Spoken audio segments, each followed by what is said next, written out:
So let me start out by saying I came here a little over 3.5 years ago. 9 years of Savoxo. Did a lot of research and saw the bad media, it's how scary and all this nonsense. I talked to David and I made a decision to come down here. And now I'm sitting here going on close to 4 years, Suboxone free, because of this guy right here. He gave me the vehicle and I'm very grateful. My brother Tommy's been in unfortunately, the heroin and other opioids for many, many years, and he got into the Suboxone for a couple of years. And I told him a few years ago, when you're ready, let me know. And he wasn't ready. Well, he finally got ready. Came down here after his wife, was a little unsure, which understandably so. Little research. I assured her everything would be great. He came down, and now he is Suboxone free for a few days, has no cravings, no withdrawal, and he's experiencing the miracle. I'm on the road to recovery. Okay. And Tell me, what were you taking? I was taking 4 milligrams of Suboxone. Originally, I started off with 8 milligrams of Suboxone. They wanted me to take 16 milligrams, and I wouldn't. It doesn't make any sense. After 2 milligrams, it doesn't make any sense. I started at 8 milligrams for about 1.5 years, and then I started to taper. My tapering went from 8 milligrams to 4 milligrams, and then from 4 milligrams to 2 milligrams. And then my program ended. I left my program, and within 4 days, I was back on heroin. And for 4 months, I was doing $600 to $700 a week heroin every day. Which one? Tell me. The blue 1 gram of heroin every single day. How about the blue pills? I didn't take the blue pills when they became popular. I took them many years prior. When I was 40 years old, I'm 56 now. When I was 40 years old, I started taking oxycodone, hydrocodone, oxycodone, hydrochloride, oxymorphone. Roxy is oxycodone, hydrochloride. Yeah. And then from that, it went to OxyContin. And I got up to 320 milligrams a day on OxyContin. Yes. Now, they were hard to get. We couldn't get them anymore. They started making them in a form where you couldn't snort them anymore. You couldn't shoot them. They made them in a different format, so you had to take This is still from pharmaceutical? That's the way the pharmaceutical companies. So you've been here how long now? How long have you been? I have been here for 3. This is my 4th day. I got here. How do you feel right now? I feel great. I have 0 withdrawals. I'm starting to feel emotions. This morning I woke up, I put some headphones on, and I listened to music, and I cried for the first time in 10 years. It's everybody's Yes. house. Yes. Yep. The Suboxone, 5 months into the Suboxone, I was trying to figure out why. I was looking for the why. Why do I do drugs? Why do I do this? And I got very depressed. And I relapsed. And then I went back to my people and I said, I relapsed. And they said, that's okay, Tommy. Relapse is part of recovery. That's the most ridiculous. Come back in, get back on your Suboxone. Don't try to figure out why. Just keep taking this. Keep taking this. She's saying the doctor every day. So I did. I just kept taking it. I wouldn't touch my wife. I had no joy. I had no sorrow. I had no feelings. People have relationship with I was a flatliner. Nothing could make me cry. Nothing could make me happy. I mean, I took pride in my work. When I played music, when I was playing music, I was out of my body experience in my creative mind. I would feel, I would get goosebumps sometimes and stuff. But it wasn't real. It was not, I wasn't living. I was I was in a coma. It's the best way to describe it. So things would happen around me, but I wasn't involved in the moment. You should pay attention. Everyone on Savoxo and methadone is the same. Yeah, because you think that you're processing your feelings, but you're not processing anything at all. You're like a robot. You're emotionless. It is like a robot. Mm-hmm. And my wife hated it. She wanted me off the Savoxo. So I told her I was going to taper off and eventually I would get off of it. Mm. So I saved 14 strips and I went back to heroin, knowing that if I ran out of money, I could go back on the Savoxo. So I was transitioning back and forth off the Savoxo and onto heroin. I could take 2 milligrams of Savoxo. I could wait 8 hours, get heroin, and get high till the heroin ran out, wait 10 hours, and go back on the Savoxo. And I was doing that for a while, and my wife caught me, plain and simple. She caught me sniffing heroin. She said, what is that? Let me see. Let me ask you this question. Why weren't you ready? Were you afraid you were going to have withdrawal? You're going to go through withdrawal? Were you afraid to come to Mexico? I wasn't ready because I didn't know why. Something was fear, So, basically. I just didn't know why I did drugs. I didn't know that I had trauma in my life, and I didn't know what took me to what made me need something. I had tried every other drug, but it was the opiate that was the aha moment. When I took the opiates, everything You was thought the world okay. is beautiful. Then, Yes. all of a sudden, everything was all right. I wanted to be like that every day. And that's when I got into the opiates. My brother told me to read a book when I got to his house. I came to his house 2 weeks before I came here. I read the book and I found the why. Through the book that I read, I figured out why, what happened, what trauma happened to me. And it was something that happened to me in high school.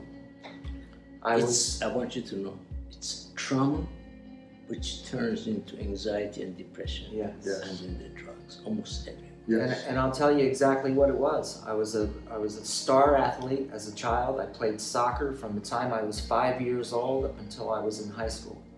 I was the co-captain of the junior varsity team. Our varsity squad was going to the state championships, and the coach, the varsity coach, was picking players from the junior varsity team to put up on the bench for the varsity squad. And he didn't pick me, but I was the captain. So I said, It's why? unbelievable. I said, I had the experience why? like that. Then. Why did you not pick me? I don't understand. He said, you're too little. You don't weigh enough, you're not tall enough, and you're not big enough, and you will never be a professional soccer player. You're never going to make it because defenders are 160, 170, 80, 200 pounds. You weigh 120 pounds. You're never going to make it in soccer. You know what I did? I never told anybody. I was so embarrassed. I never told my mom. I never told my dad, my brother, nobody. And you know what I did? I went straight to the other side. I started smoking cigarettes, drinking beer, snorting cocaine, doing acid. I went straight to the other side. Teachers or whoever you are, So- make a decision like how you can destroy a child. So Right. what he should have done was said, Tommy, you need to go into the weight room. You need to work out. You need to make yourself stronger so that you can compete with the bigger players. Yeah. Not crush your dream. Honestly, it's not his fault though, because I should have said, you know what, I'll prove you wrong. I should have had the gumption to say, no, I'm gonna go to the weight room, I'm gonna work out, I'm gonna make myself stronger, I'm gonna prove you wrong. Because many years later, I saw guys that were 5'4", 140 Some pounds. of the best soccer players. Some of the best soccer players. Well, yes. look in the NFL. In the NFL, the running back that has the most yards in the history, Emmitt Smith. When he was drafted by the Cowboys, when he came out of the University of Florida, the experts said he's too small, he'll never be able to handle it. He doesn't have the durability. Well, guess what? He went on to become the most prolific rusher in the history of the NFL. So how do you say I that? don't know. Look, I did some kind of experience like this. I have. So, in addiction, I don't think addiction is a disease. I think it's a symptom. I think addiction is a symptom of a trauma or something that happened to you at some point in your life. That is 100% correct. If you can find the why, and then come here and get the Ibogaine Let me ask you and this. walk away with no withdrawal, you're to the door, right? Yep. You walk me to the door. Now all I have to do is walk through the door. There's a vacuum that wants to pull you back, but you have to close the door. That's your free choice. You have to close the door and you have to walk forward. My brother said to me a long time ago when I got off opiates once before, don't ever go down that road again, Tommy. Don't ever go down that road again. And I thought about that. That resonated with me forever. Even when I went down that road again, the last thing that went through my head was his voice saying, don't go down that road again, Tommy.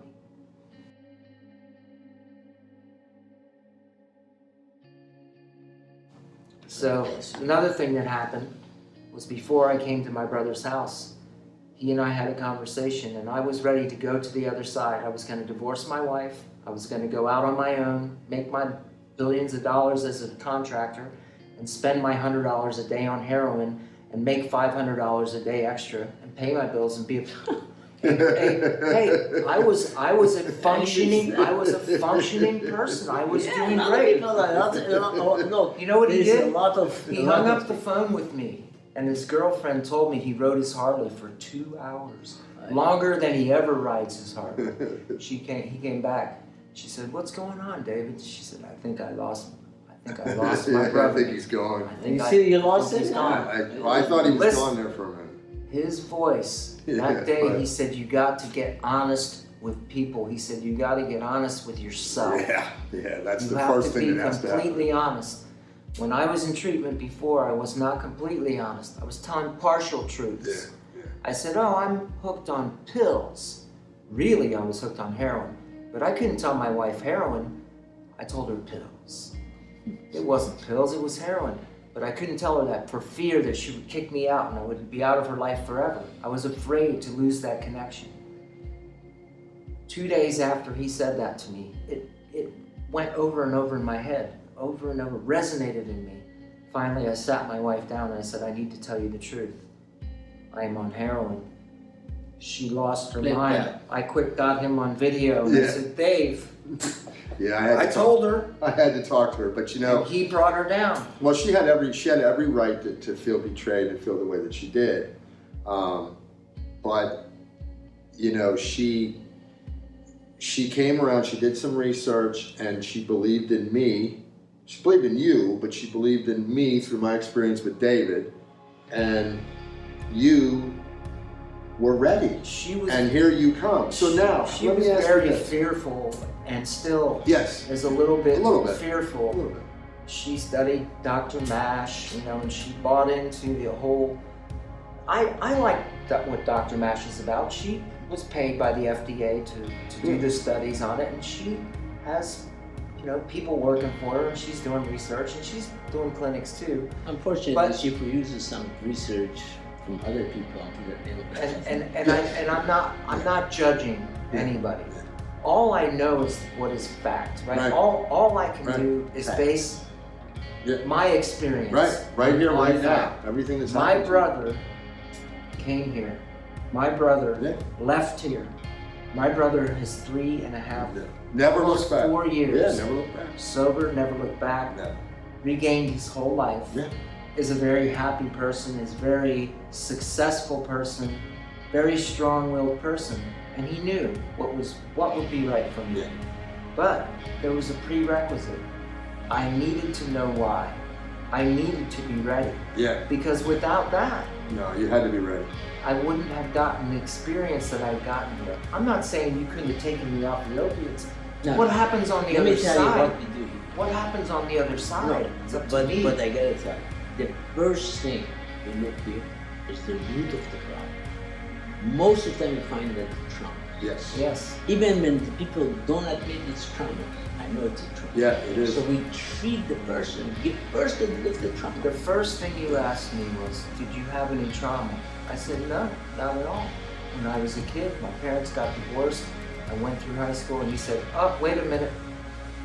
Your parents got divorced when you were 12? I said, yes. You said, that's trauma. It is. Unfortunately, it is. So I now, saw that. so let me I ask saw you that this. when I went deep. I saw my family. I stacked my family. I saw my family. I saw that trauma. I did. It was in my And it's gone. experience. It's gone. Then you're gonna have another strong treatment. So whatever left over is gonna go, maybe even third treatment. Yeah. Right. Now look, your brother almost 40 years. You just started. You see, I haven't done the other two treatment. You know. I will say I owe a lot to him because he had the belief in me that I was worth saving, and his experience, he knew what to get me ready for. He prepared me. He prepared me. Well, you did the for work, this. my friend. He's one of the You best did the- guys I ever had. You did the work. You did the work. And I'm very glad to have come here. I very appreciate it. Well, anyone who's watching this man will save your life if you let him. Don't believe any of the crap you read on the internet, and don't believe any of the nonsense that they tell you in the USA, because it's all BS. This is real. It really works. It's not a trip. It's a solution. And God bless you guys. You know, I don't know how long more, like I said, I'm going to do this. Well, take advantage of it while he still is, because I'm telling you, you can't. And what I wanted to ask you, one thing is, do you think you could have got off the Savoxo without the Ibogaine? Where would you be right now if you were tapering down and jumping off at a half a milligram? I would be in downtown New Orleans at some black guy's house picking up some There heroin. you go. How about being in the jungle with the monkey? Yes. Yeah. There's monkeys. Climbing the trees. Climbing the trees. No, this is the real deal, and It works.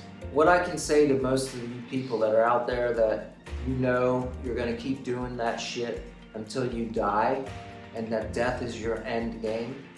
There is life, and it's here. And if you want help, you must reach out. You must reach out, and you must get in touch with the Ibogaine clinic, because this is the answer. But I want you to know it's not just Ibogaine. First of all, it's a pure Ibogaine.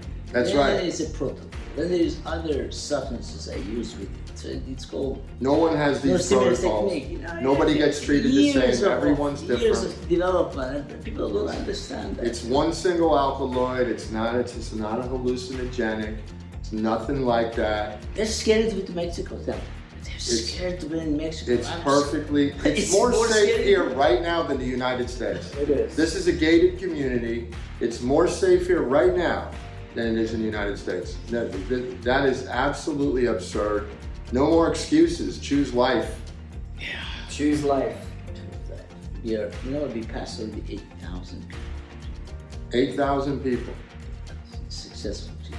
Some, the one of the crazy ones, maybe 20% relapse, because they wanted to relapse. But that's nothing, because I used to own, good point, I used to own a very large portion of a treatment center in Palm Beach County, Florida, for about 3.5 years. I sold it.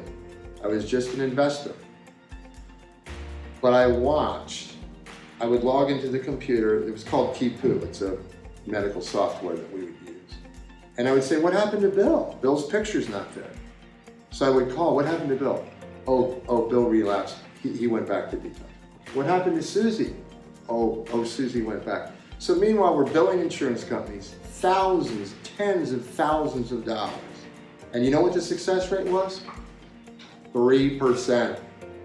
3%. Ibogaine, 25 times that. It's not even in the same when they league. leave here, it's 100%. Let's Yes. say 95%. Yes. And then I'm talking, and I said, I'm talking well down the road after they've been gone from here for a year. The success rate is phenomenal. It's not even in the same league. It's almost embarrassing that this isn't administered in the United States. Okay, guys, thank you so much. Thank you. Thank you for coming Thank here, you. brother, and you Thank saved you. another life, your own brother. So Yeah. now, go save someone.